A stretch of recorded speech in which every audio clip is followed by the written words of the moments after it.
Kumay, kaban-kaban,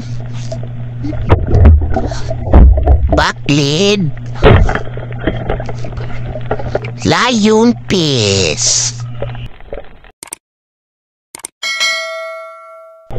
So, kumusta mga kababs? Nandito naman tayo sa ating channel, Papa Lals TV. So, ngayon mga kababs ay babalik tayo sa pamana. Pero bago ang lahat mga kababs, shoutout muna tayo kay Shoutout kay Kakapute Vlogs at shoutout rin kay Sikihor Spearfishing. At sa gusto magpa-shoutout mag-comment lang kayo sa ibaba para ma-shoutout natin sa susunod na video, kaya let's go! So, ang unang tira natin dito mga kababs ay isang surahan mga kababs. Ayan. Pero hindi na tamaan mga kababs. Dapiasar yung tama niya mga kababs. Kaya balikan natin yan mamaya mga kababs.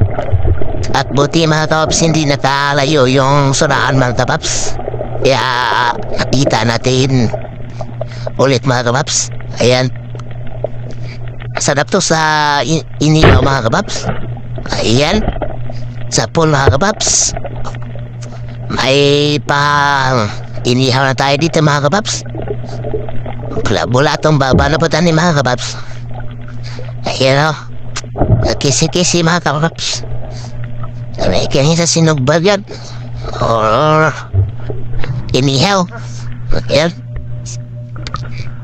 Unang tira. Sulahan. Or i-comment lang sa inyo mga kababs kung ano tawag dito sa inyong lugar. At dito rin mga kababs, meron akong nakita ang isang isda mga kababs. Kaya nilapitan ko mga kababs, isa palang backbid mga kababs. Ayan. Pwede na ito pang ulam mga kababs. Ayan, sa pool. Dagdag sa inihaw mga kababs. Ang sarap din to sa inihaw mga kababs at saka prito. Ayan. Pagtsagaan natin to mga kababs kasi wala kasing malalaki dito. Kaya pagtsagaan lang natin to mga kababs para may panghulam na naman pag-uwi mga kababs. Ayan. Pangalawang tira mga kababs, backleg. Ang sarap to mga kababs.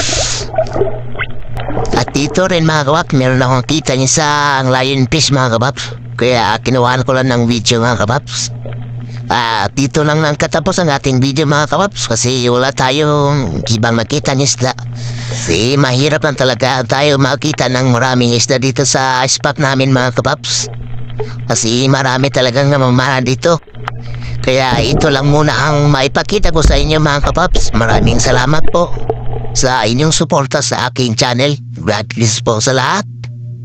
Paalam.